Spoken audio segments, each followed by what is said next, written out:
შენ გარდა არ შემხედრი ადამიანი, ვისაც უთქვამს, რომ ზოგადად ვიცი ჩერქეზული. ხო, ანუ თვითონ ჩერქეზებიც უკვე ძალიან ცოტანი არიან და თვითონ ჩერქეზეჩიც არ არიციან ჩერქეზები რა, იმიტომ რომ მაინც რუსეთის ფედერაცია და ასიმილირება ხდება შეერივნე, კარგავენ, მარტო სოფლებში ბაზრობენ. ამიტომ როცა ჩავდიოდი ხოლმე, კი ხა აღარ ჩავა, მაგრამ როცა ჩავდიოდი ხოლმე, სულ ეგ უსწორდებოდა და უკვირდათ რომ ვაზე ხარ ბიჭო, თუ აი ჩვენთან ტიპებმა ჩერქეზული არიციან.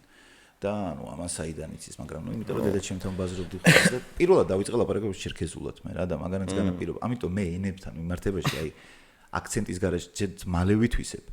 და აი რომ ჩაუჯდე ხა ესპანური იქნება თუ იტალიური ერთი მაგათ პაროდიას ისე ვაკეთებდი რომ ბერს ეგონა რომ მართლა ვიცოდი ეგენები რა.